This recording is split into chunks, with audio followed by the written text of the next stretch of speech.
Hi guys, Luke here, coming to you from sunny Portugal. Another 36-degree day. So as you may have seen on one of my videos where I show you how to build a rocket stove out of bricks. So that was step one of me attempting to build a rocket tandoor. Didn't work out. I just couldn't get the temperature I needed to cook naan. It was okay for chicken. In fact, we cooked a couple of tandoori chickens in it and they came out really nice. But it just wasn't reaching that 480 degrees Celsius to cook naan in a matter of a minute. So it was back to the drawing board, or a crappy piece of paper in my case. I tried a lot of different things. As you can see, I've been trying all different types of rocket stoves.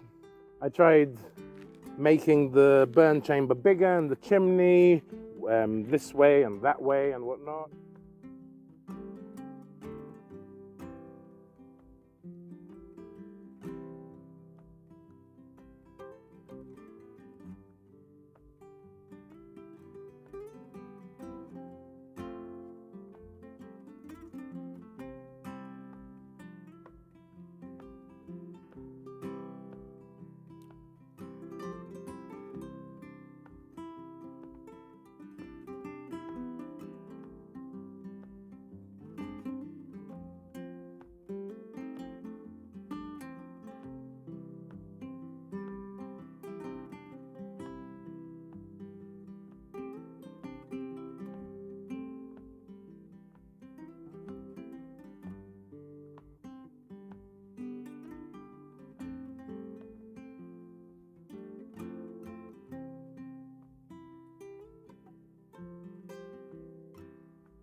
Here's my finished product.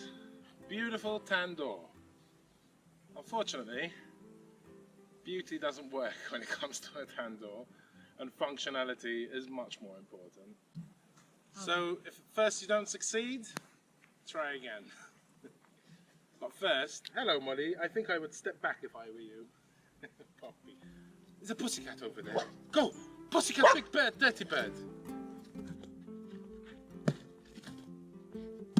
So it's back to square one, literally. I had to buy more fire bricks because I needed more and they didn't have the same ones. So these aren't as high. They were about 10 cents more expensive. I think they were like 89 cents. I've got 38 bricks. So we'll start with that. 2.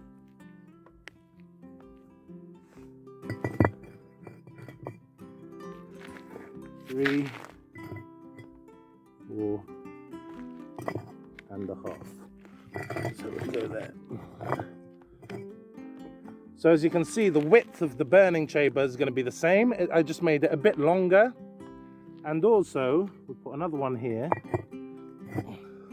One of the problems of the L-shaped rocket stove is that you get a build-up of ash and then it can block the air and it won't burn very well. So what I decided to do was to do it like this. So then this will be an extra place for the ash to build up. And then if I want to clean it, I can pull this one out and it will be easier to take out the ash even while it's burning. Then we can go like this.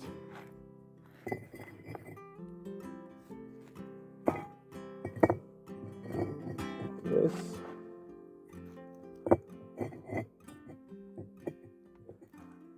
And another half. I cut 3 bricks in half. Hey Molly. Hello Poppy. Okay. Hello Poppy. Hello. You're a good cat. Go on. You're in the shot. Go on. And put this one here.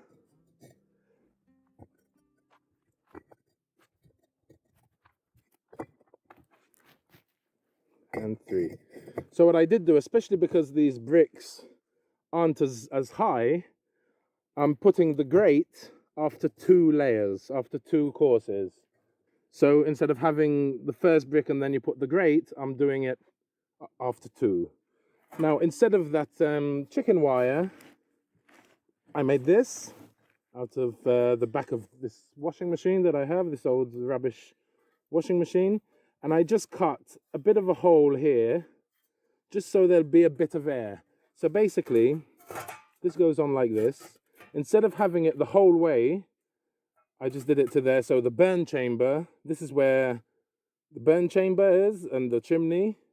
So the idea is that the air goes in from here, catches there, and you get a huge flame as if someone is constantly blowing on it, basically. That's the effect it has.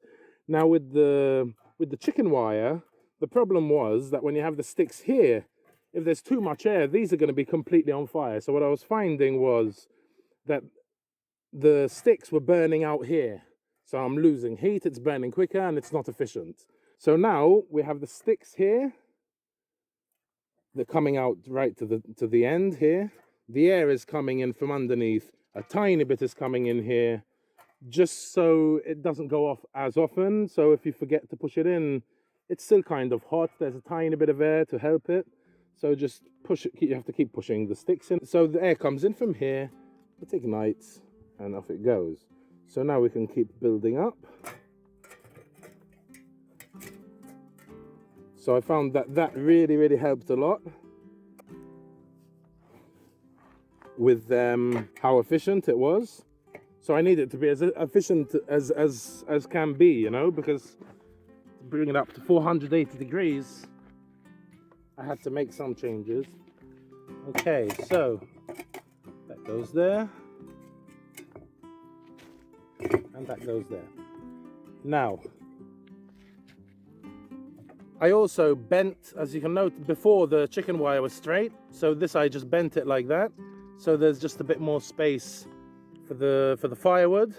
I did try to start closing it off after another course, but it was just getting too much. This was catching, there was too much air going on to this, and I mean, if I'm going to be burning sticks like this much, I might as well just have a normal tandoor. So now we can start closing off. This one can just go on the middle like that. This one comes here, like that. And we can start building up the chimney. So that goes on there. That can go here. And this can go there. So we can go like that. Oh, that's why I did that. Okay. And then like that. And just put another two here. 1, 2. So as you can see, like I said, this is one half the length of a brick longer. That's so I can have longer sticks without them falling out. So they'll have all that place to rest on, and then just keep pushing them in. Okay, so that goes there, and you just alternate.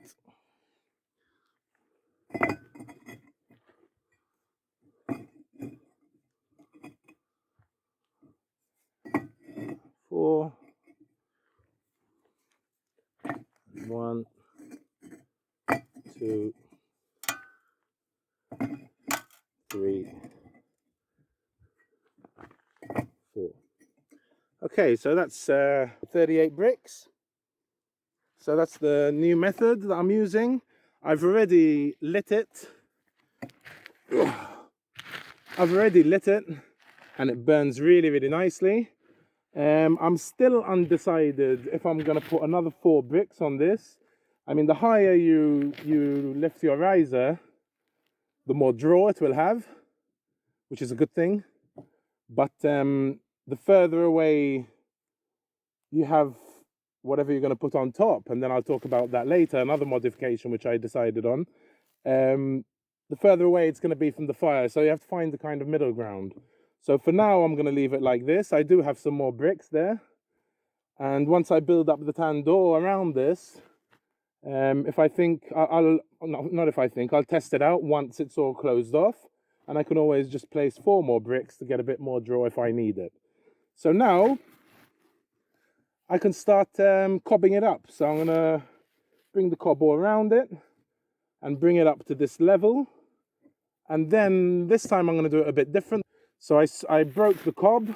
I had to smash it up with a sledgehammer, which was fun and not at the same time, mixed feelings. So I've been soaking it for a few days in water to soften it, so hopefully I'll be able to use it again. We'll find out now. I think it'll be okay. So now I'm going to go ahead and start bringing the cob up around this. Let's start cobbing.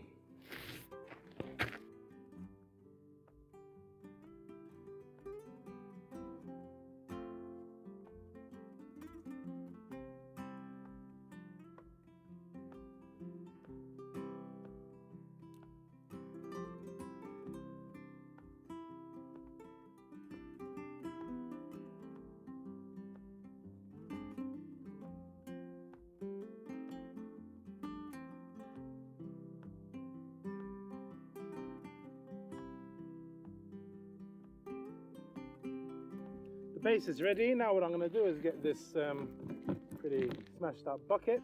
I'm going to fill it with sand so it doesn't move, not like the last time I did it. I'm going to bring up the clay up to around here, to this handle. And then what I'm going to do different this time is I'm going to put this upside down on the marble surface over there. And what I'm going to do is put newspaper so it'll be released easily, and even especially in these gaps and around it. And then just build the second half of the tandoor around this. So then I'll be able to come on top of it and I'll be able to have a ledge. And then I can put them together. I think I'll do this one first and then I'll continue doing this. The good thing about having a tandoor and why the meats come so good, isn't it? I mean, put aside the naan for the moment. But why the flavor is so good? The flavor is so good because the juices from the chicken or whatever you're cooking fall onto the hot coals, and the smoke flavors, or the sizzling smoke flavors the meat, so you get that charred flavor. Now, when we used to have a food truck, we used to use coal in the beginning. I had a tandoor on my food truck, which was pretty crazy, really. But after a while, we stopped using the coal because it was getting a bit too expensive. So I had bought a huge burner, and with my tandoor, I had gotten like a stand to put lava rocks in. And you have the flame underneath. In fact, a lot of Indian restaurants, that's how they work as well. They don't have coal, especially in the Western world. Anyway, you'll see them. They've got like this steel thing on the top, and the flame will be underneath. I think like that will keep a lot of the heat as well. So I decided to do that. So basically, I got this is an old rim, which was the spare wheel of the caravan, which is now our chicken coop. So I cut that out and I just bolted it. This is the pulley system for an old washing machine, which makes a nice stand. As you can see, I've already tried it.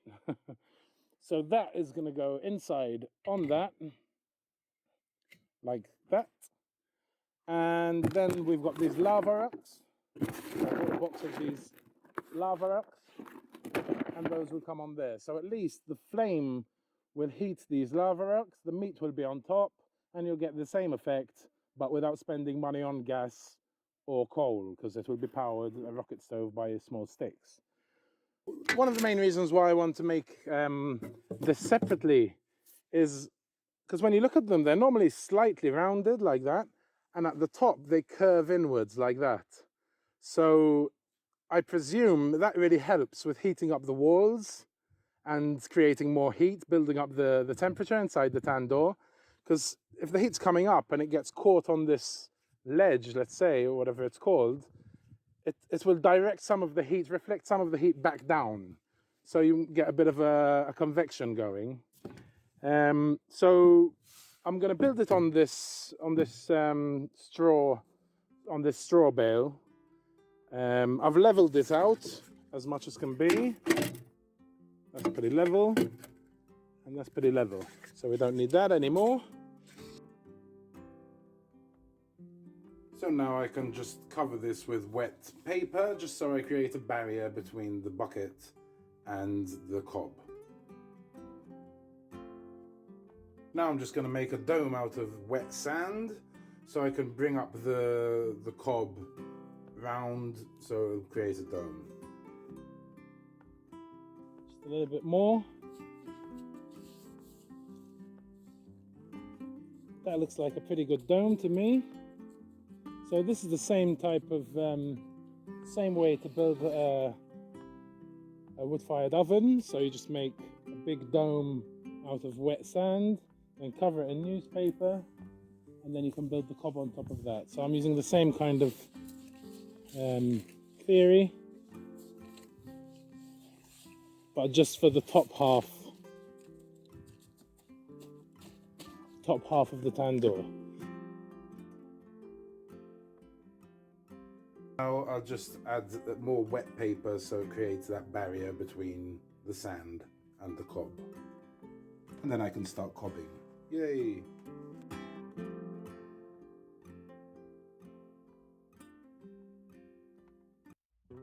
Okay, I'm just going to fill this bucket up with sand so it doesn't move.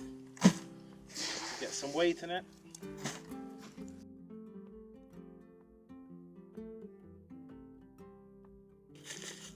That should be enough.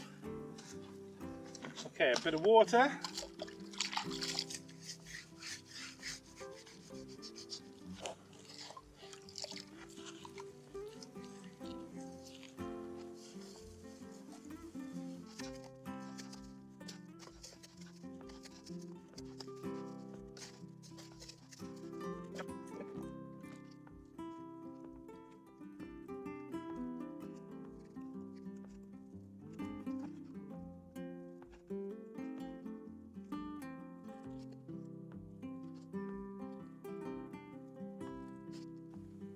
Now that this has kind of dried a bit, I'm gonna do the lid. So I'll just put a bit of paper, wet paper, same as before, to create that barrier, and I can cob the lid.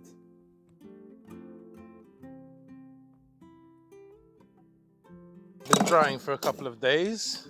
I'm just gonna take off the lid,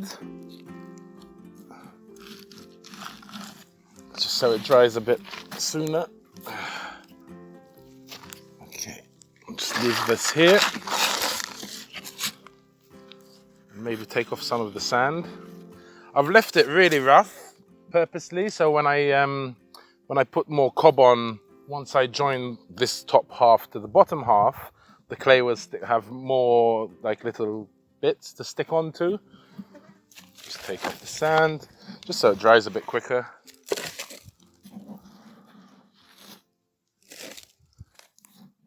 This thing that I made for the lava rocks obviously won't pass through that. So this will have to stay there, and I'll have to put it in before I actually put this on top of the bottom half. But that's okay, we can still take out the lava rocks from the top to clean them. Yeah. Seems pretty dry. It'll dry better if it's released from the bucket. There's a few cracks. I'm a bit scared to turn it over, to tell you the truth, but I'll do it. Even if it cracks, I'll be able to put it back together. So I'm planning I want to just put it down on its side, and then eventually on the top, upside down basically, so then I can try and pull out the bucket. So here goes nothing. Okay, now it's heavy.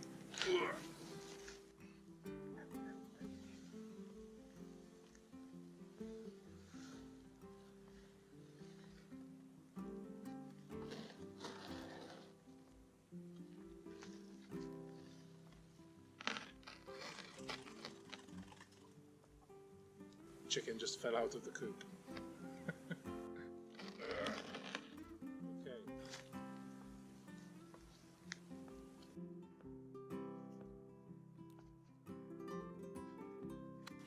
Oh, here it comes.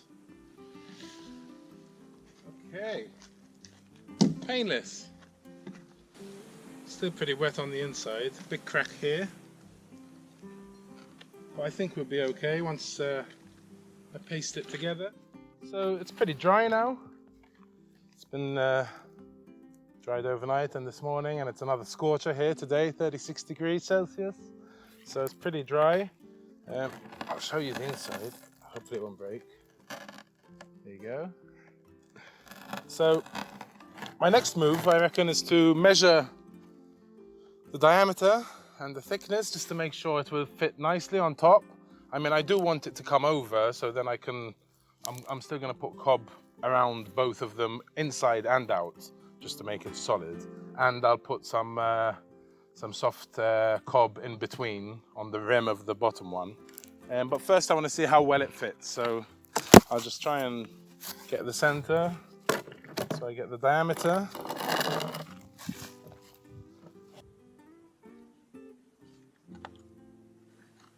It's about middle. I'll get my grinder and see if I can cut this. As you can see, it's a bit bell-shaped. If I cut somewhere here, it will fit nicer. And I don't need all that extra height anyway. Here goes nothing.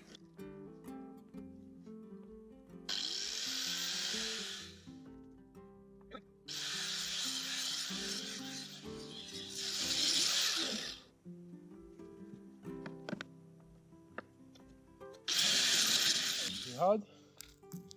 This is what I love about cowboy.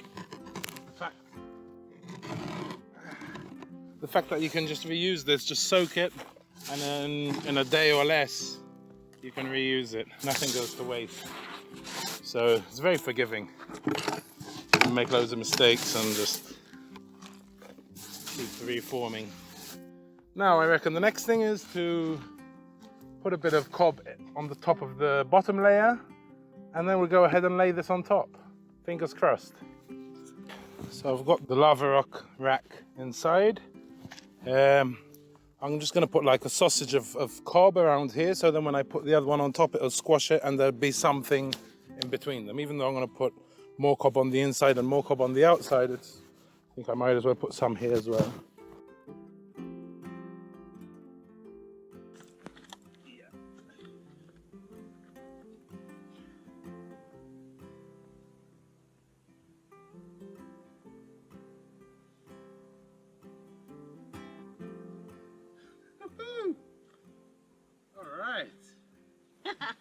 Okay.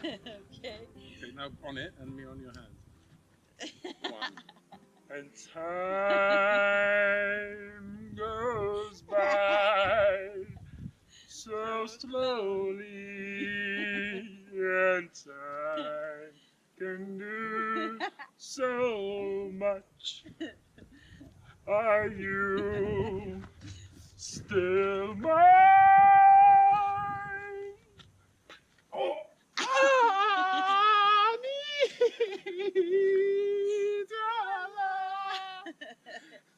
That's enough of that. Enough ridiculousness. Get out of here, Miley! Okay. Surprise, surprise, typical man. I've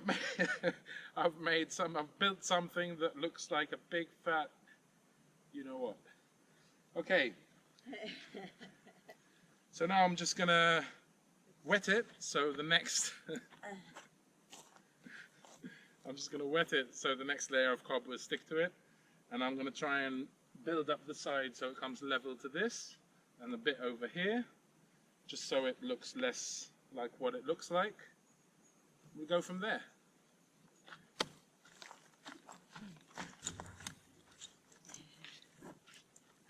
He needs my love.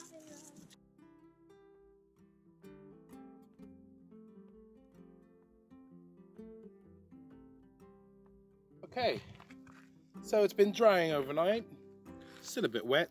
I mean, it's hard, but you can see it's still wet. And there's a few cracks, but that's not a big deal. Now what I'm going to do is I've got some pure clay.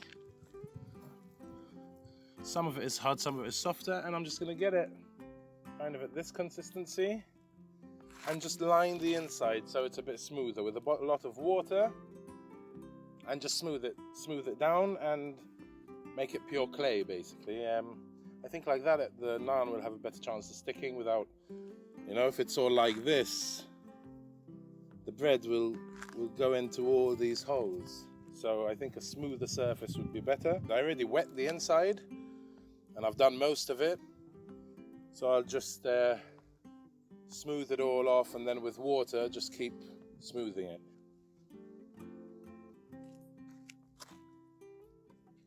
First thing I want to do today is to put a handle on this lid.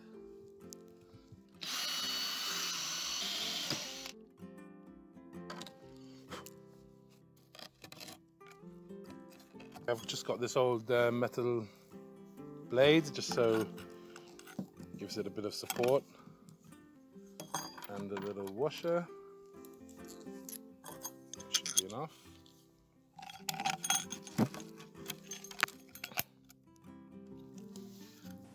Okay, that's nice and tight.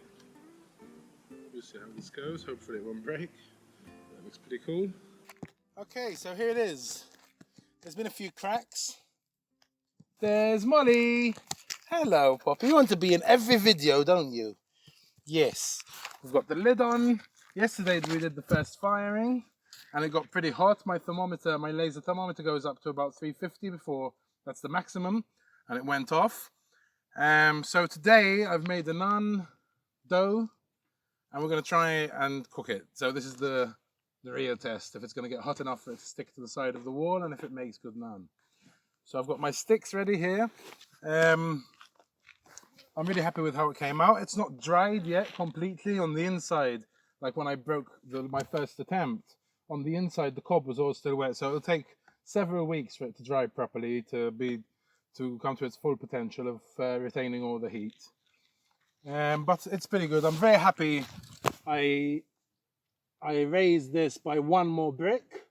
So there was more place for the ash, because yesterday there was quite a lot. I left it burning for about an hour and a half, and there was a lot of ash build-up, you know, and if I didn't have that, you'd be trying to fiddle underneath, trying to get out all the ashes, because it would be blocking the air.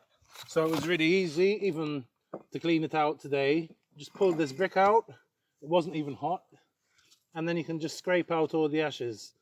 And I put this in the beginning, just so there isn't too much air going in, it's not too open. But then once the ash starts to build up, you can leave it out, because all the ashes will block up that much anyway. So I'm very happy with that. The inside there were less cracks, so that's good as well. I think it was mostly because of the sun. But I'll see how we go today, if they get bigger or whatnot, and I'll just fill them in with a bit of wet clay. Okay, so let's turn this on. So in about an hour, hopefully we can cook some naan. I've also made some chicken tikka.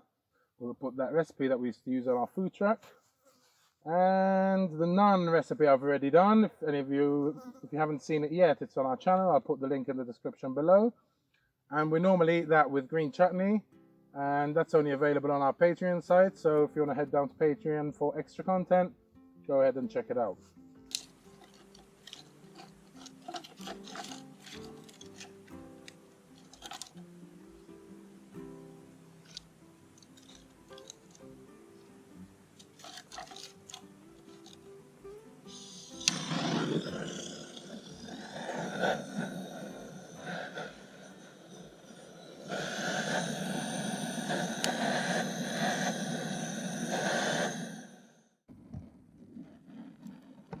Can you hear that beautiful noise? Oh yeah. Okay, in goes the chicken.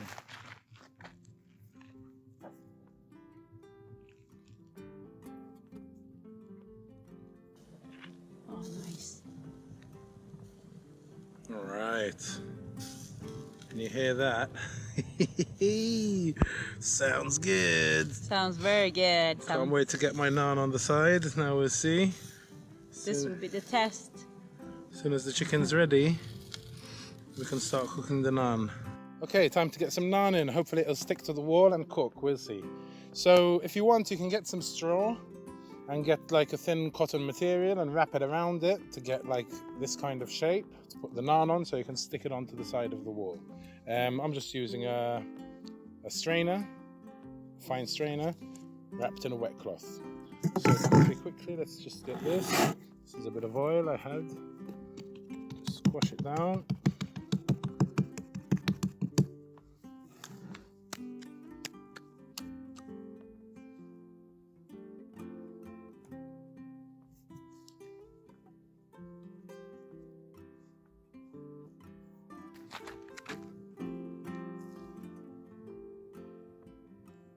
No. Yes. Okay, it's stuck. There's the naan.